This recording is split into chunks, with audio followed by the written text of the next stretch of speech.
திருப்பூர் கோவை ஜவுளி உற்பத்தியாளர்கள் சங்க ஒருங்கிணைப்பாளர் சக்திவேல் தற்போது முக்கிய அறிவிப்பு ஒன்றை வெளியிட்டிருக்கிறார். அதில் நாளை முதல் 50% ஜவுளி உற்பத்தி நிறுத்தப்படுவதாக இந்த அறிவிப்பு என்பது வெளியாகியிருக்கிறது. விவரங்களுடன் ஈரானுடைய செய்தியாளர் பாலாஜி, இந்த அறிவிப்புக்கு பின்னணி என்ன? திருப்பூர் கோவை ஜவுளி உற்பத்தியாளர்கள் அதிக அளவில் கழிவு பஞ்சுகளை பயன்படுத்தியே இந்த துணிகளை விசைத்தறிகள் மூலமாக தயாரித்து வருகின்றனர்.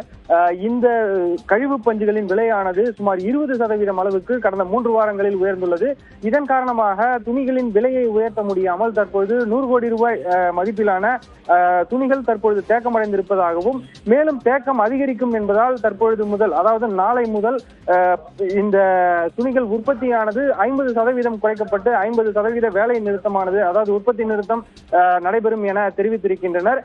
தொடர்ந்து 160 ரூபாய் நல்ல பஞ்சு விற்கக்கூடிய சூழ்நிலையில் அதிலிருந்து பெறப்படக்கூடிய கழிவு பஞ்சுகளின் விலை தற்பொழுது 130 ரூபாய் அளவிற்கு விற்கப்படுவதாகவும், சராசரியாக 50% மட்டுமே விற்கப்பட வேண்டிய சூழ்நிலையில் 80% அளவிற்கு தற்பொழுது இந்த கழிவு பஞ்சுகள் விலை இருப்பதால் தொடர்ந்து அதனை துணியாக மாற்றி விற்க முடியாத சூழல் நிலவுவதாகவும், இதன் காரணமாக வர்த்தகத்தில் பெருமளவு சந்தேகத்தன்மை எழும் என்பதாகவும், நம்பகத்தன்மை இல்லாத சூழலில் தொடர்ந்து உற்பத்தி செய்து துணிகளை தேக்கமடைய செய்ய முடியாது என்பதால் இந்த உற்பத்தி நிறுத்த போராட்டம் அறிவிக்கப்படுவதாக தற்பொழுது தெரிவித்திருக்கின்றனர்.